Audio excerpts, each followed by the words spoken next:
James Hetfield, the co-founder, guitarist, and voice behind the legendary heavy metal titans and rock and roll Hall of Famers Metallica, has played with the band for over 40 years and has come across numerous bandmates through the decades who know a thing or two about him that the public may not know. Papa Het is noted as one of the most consistent singers in metal, as one of the genre's best rhythm guitarists thanks to a powerful right hand that seemingly never gets tired. That's how most fans know him based on what they see on stage, and these qualities are integral to the success of Metallica throughout the years. But behind the curtain, the other aspects of James's personality show themselves to the crew, the band's colleagues, and the people he's played with. From his more emotional side to being one of the most supportive friends that anyone can ask for, these are some insights into James Hetfield from people he's played music with.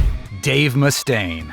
Arguably the most famous ex-member of Metallica is Dave Mustaine, primarily known as the creator and leader of fellow thrash metal band Megadeth. When Metallica was just starting out, Dave was the first full-time lead guitarist hired by James and Metallica co-founder and drummer Lars Ulrich. Dave was a one-of-a-kind guitarist, and still is to this day, and was responsible for some of Metallica's earliest songs. However, when he was young, Dave had a reputation for being violent and hostile. This was all thanks to the large amounts of alcohol and illegal substances he consumed back then. When the band was young, they all had similar vices, but Dave took it farther than James and Lars did. According to Brian Slagle, founder of Metal Blade Records, the first ever label to sign Metallica, Dave would get wasted and become a real crazy person, a raging megalomaniac, and the other guys just couldn't deal with that after a while. Dave had claimed in previous interviews that there was a time when he was sacked from Metallica briefly because of a fight between him and James. The story goes that Dave brought his dog to a rehearsal, who then jumped on bassist Ron McGovney's car and scratched the paint. An infuriated James shouted at the dog and kicked it, resulting in Dave defending his pet and getting into a fight with James. He was fired from the band afterwards, but the next day he pleaded to be allowed to return, and his request was granted. Reflecting on the incident, Dave admitted that bringing his dog to rehearsal and attacking James wasn't the smartest decision and reiterated his respect for James and his guitar playing. The years-long feud between Dave and his former bandmates James and Lars has been well documented, but in 2010, both parties buried the hatchet when Metallica and Megadeth played on the same bill at the Sonosphere Festival. This was further confirmed when Dave joined Metallica on stage to play a few songs from their debut album, Kill 'Em All, during Metallica's 30th anniversary celebration. However, while Dave and James have made peace with each other, apparently they don't have a connection today. In an interview with Guitar.com late last year, Dave revealed that he and James were in talks to reissue Metallica's No Life Till Leather demo in 2015. However, plans didn't push through when James insisted that Lars should receive credit on the songs that Dave insisted he wrote. Additionally, Dave revealed that the two were in talks to collaborate on a side project, but again, those plans ultimately didn't work out. A few months before that, Dave expressed hope that James would consider revisiting the collaboration project and that they could write songs together again.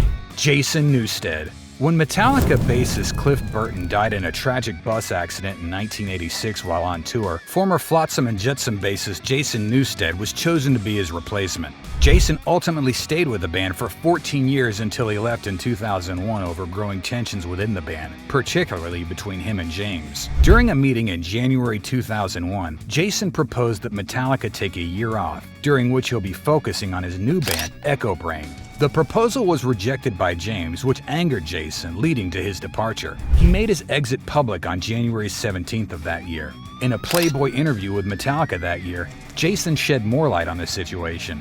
According to him, James believed that when someone does a side project, it takes away from the strength of Metallica, thus preventing Jason from focusing on Echo Brain. In another interview in 2013, Jason claimed that Metallica's management wanted to help promote Echo Brain after hearing the band's material, but James stopped them. He reiterated his belief that James thought doing anything with Echo Brain would affect Metallica, although the bassist was confident it would not. He explained that James was just protecting what he valued, just like he does. That's his thing. He protects what he loves, squeezes it too hard, like he said himself. Squeeze it too hard, protecting it too much. Ron McGovney. Before Cliff Burton, there was Ron McGovney, Metallica's first bassist and a childhood friend of James Hetfield. His tenure in the band was relatively short, and it was chaotic as he often butted heads with Lars and Dave Mustaine. It was reported that his exit from the band resulted from Dave's drunk shenanigans, where he poured an entire can of beer down the neck and pickups of Ron McGovney's bass guitar. When McGovney plugged it in, he received an electric shock. Angered, he kicked the band out of his house and left. McGovney didn't play in any more bands after Metallica and sold most of equipment until Hyrax vocalist Caton DePena invited him to form a new thrash band, Phantasm. The project didn't last long though, and McGovney gave up a professional music career. Nowadays, however, McGovney gets along well with his former Metallica bandmates. In 2011, McGovney performed with the band for the first time in nearly 30 years during their 30th anniversary celebration. When James re-entered rehab in 2019, McGovney tweeted in support of his former bandmates saying, "If he needs anything, he has my number. I have been sober for 2 years. It's not easy. I'm with you, big guy." Later, McGovney also tweeted in support of Metallica after they announced their latest album, 72 Seasons. "I'm proud to have spent many of those 72 seasons knowing and watching James play guitar in local bands, finally helping to form Metallica at age 18, the bassist tweeted. Robert Trujillo.